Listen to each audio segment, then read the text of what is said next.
പാഠം എല്ലാവർക്കും ഓർമ്മയുണ്ടല്ലോ. ശരാശരി എന്ന വാക്ക് നമ്മുടെ നിത്യജീവിതത്തിൽ ഉണ്ടാക്കുന്ന പ്രാധാന്യത്തെ പറ്റിയും നമ്മൾ മനസ്സിലാക്കി കഴിഞ്ഞു. ഇനി എല്ലാവരുടെ ഒന്ന് ശ്രദ്ധിക്കൂ. നമുക്കൊരു പുതിയ ആശയത്തിലേക്ക് കടന്നു പോയാലോ? മീനു നിങ്ങളെപ്പോലെ 6ാം ക്ലാസ്സിൽ പഠിക്കുന്ന മിടുക്കിയായ ഒരു കുട്ടിയായിരുന്നു. മീനുവിൻ്റെ കണക്കിൻ്റെ ടീച്ചർ അവളോട് ഒരു പ്രശ്നം പരിഹരിച്ച് കണ്ടെത്താൻ പറഞ്ഞു. മീനു കണക്കിൽ മിടുക്കിയായിരുന്നു. അവൾ ആ പ്രശ്നം പരിഹരിച്ച് കണ്ടെത്താൻ റെഡിയായി. മീനുവിൻ്റെ സ്കൂളിൽ 8 അധ്യാപകരാണുള്ളത്. മലയാളത്തിൻ്റെ ടീച്ചറുടെ വയസ്സ് 35 വയസ്സായിരുന്നു.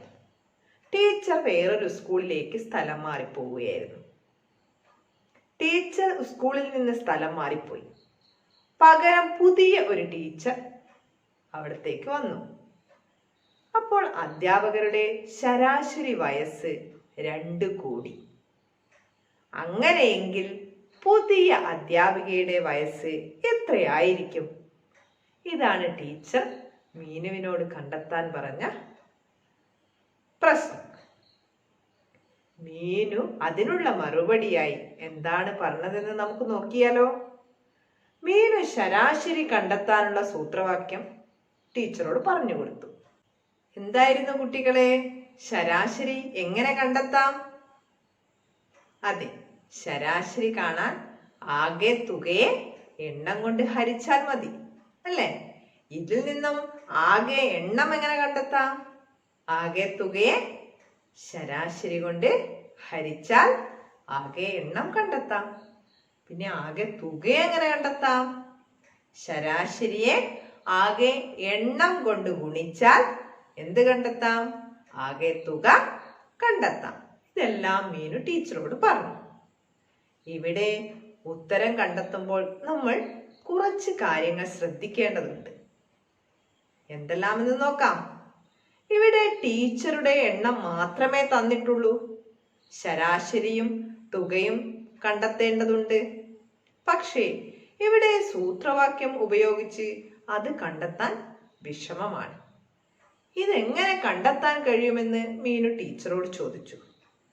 മീനുവിന് ഇതിന്റെ ഉത്തരം കണ്ടെത്താൻ ടീച്ചർ 3 നിർദ്ദേശങ്ങൾ പറഞ്ഞു കൊടുത്തു. എന്തെല്ലാമെന്ന് നമുക്ക് നോക്കിയാലോ. ഒരു ടീച്ചർ സ്ഥലം മാറിപ്പോയി. പകരം മറ്റൊരു ടീച്ചർ വന്നാൽ അവിടെയുള്ള എണ്ണത്തിന് മാറ്റമുണ്ടാവില്ല. ഇവിടെ 8 ടീച്ചർമാരാണുള്ളത്. ഒരു ടീച്ചർ സ്ഥലം മാറിപ്പോയി, പകരം മറ്റൊരു ടീച്ചർ വന്നു. അപ്പോൾ എണ്ണം 8 തന്നെ. അതായത് എണ്ണത്തിന് മാറ്റമില്ല. രണ്ടാമത്തെ നിർദ്ദേശം, ശരാശരി 2 കൂടുതലായതുകൊണ്ട് വന്നിരിക്കുന്ന ടീച്ചറിന്റെ വയസ്സ് സ്ഥലം മാറിപ്പോയ ടീച്ചറുടെ വയസ്സിനേക്കാൾ കൂടുതലായിരിക്കും. ഇവിടെ പുതിയ ടീച്ചർ വന്നപ്പോൾ എല്ലാവരുടെയും ശരാശരി വയസ്സ് 2 കൂടി എന്ന് പറഞ്ഞിട്ടുണ്ട്. അതായത് പുതുതായി വന്ന ടീച്ചറുടെ വയസ്സ് പോയ ടീച്ചറുടെ വയസ്സിനേക്കാൾ കൂടുതലാണെന്ന് നമ്മൾ മനസ്സിലാക്കണം. പുതുതായി വന്ന ടീച്ചറിന്റെ കൂടുതലുള്ള വയസ്സ്, അതായത് പോയ ടീച്ചറേക്കാൾ കൂടുതലുള്ള വയസ്സ്, ഈ 8 പേരുടെയും ഇടയിൽ തുല്യമായി വീതിക്കപ്പെട്ടതായി കണക്കാക്കാം. അപ്പോൾ ഇവിടെ എത്ര അധ്യാപകരാണുള്ളത്? അതെ, 8 അധ്യാപകർ. പുതുതായി ടീച്ചർ വന്നപ്പോൾ ശരാശരി വയസ്സിലുള്ള വർധനവ് എത്രയായിരുന്നു? അതെ, 2.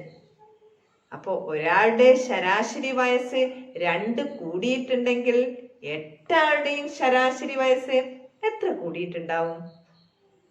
അതെ, 16. 8 ഗുണിക്കണം 2, 16 വയസ്സ് കൂടിയിട്ടുണ്ടാവും. ഇവിടെ 16 എന്നത് പുതുതായി വന്ന ടീച്ചറിൽ നിന്ന് 8 പേർക്ക് കിട്ടിയ കൂടുതൽ പ്രായമാണ്. 8 പേർക്കും കൂടി 16 വയസ്സ് കൂടുതൽ കിട്ടിയിട്ടുണ്ടെങ്കിൽ ഇവിടെ പുതുതായി വന്ന ടീച്ചർക്ക് പോയ ടീച്ചറേക്കാൾ 16 വയസ്സ് കൂടുതലാണ് എന്നാണ് അർത്ഥം. അങ്ങനെയെങ്കിൽ പുതുതായി വന്ന ടീച്ചറിന്റെ വയസ്സ് എത്രയായിരിക്കും? നമുക്കറിയാം, പോയ ടീച്ചറുടെ വയസ്സ് 35. അങ്ങനെയെങ്കിൽ പുതുതായി വന്ന ടീച്ചറിന്റെ വയസ്സ് എത്രയായിരിക്കും? അതെ, 35ഉം 16ഉം എത്രയാണ്? 51 വയസ്സ്. അപ്പം പുതുതായി വന്ന ടീച്ചറുടെ വയസ്സ് 51 എന്ന് കിട്ടിയല്ലോ. നമുക്ക് വേറൊരു വഴി ചിന്തിച്ചു നോക്കിയാലോ? ഇവിടെ ഒരു ടീച്ചർ സ്ഥലം മാറിപ്പോയി. പുതുതായി മറ്റൊരു ടീച്ചർ വന്നപ്പോൾ എല്ലാവരുടെയും ശരാശരി വയസ്സ് 2 കുറഞ്ഞു എന്നാണെങ്കിൽ പുതുതായി വന്ന ടീച്ചറുടെ വയസ്സ് എങ്ങനെ കണ്ടെത്താം? അതെ, പുതുതായി ഒരു ടീച്ചർ വന്നപ്പോൾ ശരാശരി വയസ്സിലുള്ള കുറവ് എത്രയാണെന്നാ പറഞ്ഞത്? അതെ, 2. ഒരാളുടെ ശരാശരി വയസ്സ് 2 കുറഞ്ഞിട്ടുണ്ടെങ്കിൽ 8 ആളുടെയും ശരാശരി വയസ്സ് എത്ര കുറഞ്ഞിട്ടുണ്ടാവും? അതെ, 16. 8 ഗുണിക്കണം 2 16. 16 വയസ്സ് കുറഞ്ഞിട്ടുണ്ടാവും. ഇവിടെ 8 പേരിൽ നിന്നും 16 വയസ്സ് കുറഞ്ഞിട്ടുണ്ടെങ്കിൽ ഇവിടെ പുതുതായി വന്ന ടീച്ചർക്ക് പോയ ടീച്ചറേക്കാൾ 16 വയസ്സ് കുറവായിരിക്കും എന്നാണല്ലോ അർത്ഥം. അപ്പോൾ പുതുതായി വന്ന ടീച്ചറുടെ വയസ്സ് എത്രയായിരിക്കും? അതെ, പോയ ടീച്ചറുടെ വയസ്സ് 35. അപ്പോൾ വന്ന ടീച്ചറുടെ വയസ്സ് 16 കുറവാണ് എന്നാണ് പറഞ്ഞത്. അപ്പൊ 35ൽ നിന്ന് 16 കുറച്ചാൽ എത്ര കിട്ടും? അതെ, 19 വയസ്സ്. അപ്പോൾ പുതുതായി വന്ന ടീച്ചറുടെ വയസ്സ് 19 എന്ന് കിട്ടിയല്ലോ. അതെ, അപ്പോൾ മീനുവിനെ പോലെ നിങ്ങൾക്കും ഈ രീതിയിലുള്ള കണക്ക് മനസ്സിലായല്ലോ. കണക്കിൽ മിടുക്കിയായ മീനുവിന് ടീച്ചർ ഒരു പ്രവർത്തനം കൂടി കണ്ടുപിടിക്കാൻ കൊടുത്തു. നോക്കൂ, ദുരിതാശ്വാസ നിധിയിലേക്ക് മീനുവിന്റെ 6ാം ക്ലാസ്സിലെ 40 കുട്ടികൾ ശരാശരി 50 രൂപ വീതവും 5ാം ക്ലാസ്സിലെ 30 കുട്ടികൾ ആകെ 800 രൂപയും കൊടുത്തു. 2 ക്ലാസ്സിലെയും കുട്ടികളെ ഒരുമിച്ചെടുത്താൽ അവരിൽ ഒരാൾ ശരാശരി എത്ര രൂപ കൊടുത്തു? ഇതെങ്ങനെ നമുക്ക് കണ്ടുപിടിക്കാം? ടീച്ചർ മീനുവിനോട് ചോദിച്ചു. ഇത് കണ്ടുപിടിക്കാൻ മീനുവിന് എളുപ്പമായി തോന്നി. കുട്ടികളെ, നിങ്ങൾക്കും കണ്ടുപിടിക്കാൻ പറ്റുമോ എന്ന് നോക്കൂ. ഇവിടെ എന്തൊക്കെയാണ് തന്നിരിക്കുന്നത്? അതെ, 6ാം ക്ലാസ്സിലെ 40 കുട്ടികൾ ശരാശരി 50 രൂപ കൊടുത്തു. 5ാം ക്ലാസ്സിലെ 30 കുട്ടികൾ ആകെ 800 രൂപയും കൊടുത്തു. ഇവിടെ ഒന്ന് ശരാശരിയിലാണ് പറഞ്ഞിരിക്കുന്നത്, മറ്റൊന്ന് ആകെ തുകയാണ് പറഞ്ഞിരിക്കുന്നത്. ഇവിടെ എന്തൊക്കെ കണ്ടെത്തണം? അതെ, 2 ക്ലാസ്സിൽ നിന്നും ആകെ എത്ര രൂപ കൊടുത്തു എന്നും 2 ക്ലാസ്സിലും ആകെ എത്ര കുട്ടികൾ ഉണ്ട് എന്നും നമ്മൾ കണ്ടുപിടിക്കണം. ഇവിടെ 6ാം ക്ലാസ്സിലെ ആകെ കുട്ടികളുടെ എണ്ണവും ശരാശരി തുകയും അറിയാമെങ്കിൽ 6ാം ക്ലാസ്സിലെ കുട്ടികൾ കൊടുത്ത ആകെ തുക എങ്ങനെ കണ്ടെത്തും? അതെ, ആകെ തുക ശരാശരി തുകയെ കുട്ടികളുടെ എണ്ണം കൊണ്ട് ഗുണിച്ചാൽ കിട്ടും. നമുക്ക് നോക്കാം. ആകെ തുക കാണാൻ ശരാശരി തുകയെ കുട്ടികളുടെ എണ്ണം കൊണ്ട് ഗുണിച്ചാൽ നമുക്ക് ആകെ തുക കിട്ടും. ഇവിടെ ശരാശരി തുക എത്രയായിരുന്നു പറഞ്ഞത്? 50. 6ാം ക്ലാസ്സിലെ 40 കുട്ടികൾ കൊടുത്ത ശരാശരി തുക 50 ആണ്. കുട്ടികളുടെ എണ്ണമോ 40. 6ാം ക്ലാസ്സിൽ 40 കുട്ടികളാണ് ഉള്ളത്. അപ്പോൾ 50 ഗുണിക്കണം 40. ഇതെങ്ങനെ? ആദ്യം ഇതിൽ എത്ര പൂജ്യമുണ്ട്? 2 പൂജ്യമുണ്ട്. ആദ്യം 5ഉം 4ഉം സംഖ്യകൾ ഏതൊക്കെ? 5ഉം 4ഉം. 5ഉം 4ഉം ഗുണിച്ചാൽ 20. 20 എഴുതുക. ഇനി 2 പൂജ്യവും ആ 2ഉം ചേർക്കുക. അപ്പം എത്ര കിട്ടി? 2000 രൂപ എന്ന് കിട്ടി. അപ്പോൾ 6ാം ക്ലാസ്സിലെ ആകെ കുട്ടികളുടെ എണ്ണവും ശരാശരിയും തന്ന 6ാം ക്ലാസ്സിലെ കുട്ടികൾ കൊടുത്ത ആകെ തുക എത്രയാണ്? 2000 രൂപ എന്ന് കിട്ടിയല്ലോ. 6ാം ക്ലാസ്സിലെ കുട്ടികൾ കൊടുത്ത തുക 2000 എന്ന് കിട്ടിയല്ലോ. 5ാം ക്ലാസ്സിലെ കുട്ടികളുടെ എണ്ണവും ആകെ തുകയും തന്നിട്ടുണ്ടല്ലോ. എത്രയായിരുന്നു? അതെ, 5ാം ക്ലാസ്സിലെ കുട്ടികളുടെ എണ്ണം 30ഉം അവർ കൊടുത്തിട്ടുള്ള ആകെ തുക 800 എന്നും തന്നിട്ടുണ്ട്. അങ്ങനെയെങ്കിൽ 5ലെയും 6ലെയും കുട്ടികൾ കൊടുത്ത ആകെ തുക എങ്ങനെ കണ്ടെത്താം?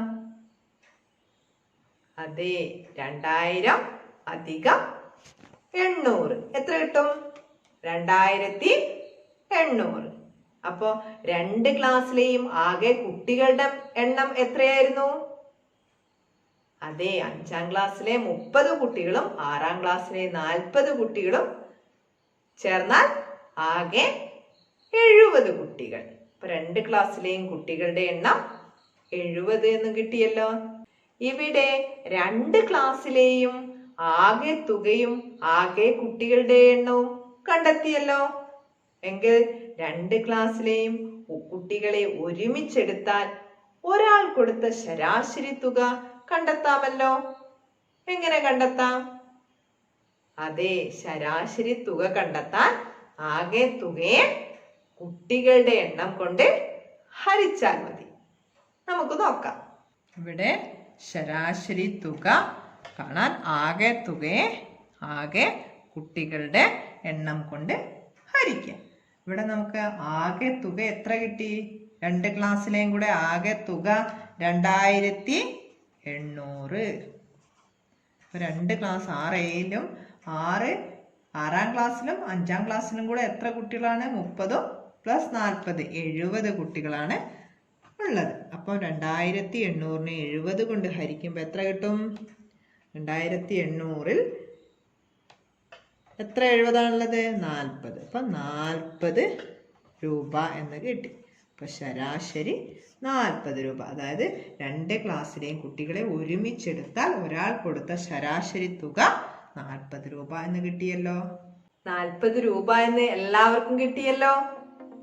അതെ, ശരാശരി എന്ന പാഠഭാഗത്ത് ശരാശരി എന്ന ആശയം നമ്മുടെ നിത്യജീവിതവുമായി എത്രമാത്രം ബന്ധപ്പെട്ടിരിക്കുന്നു എന്ന് എല്ലാവർക്കും മനസ്സിലായല്ലോ.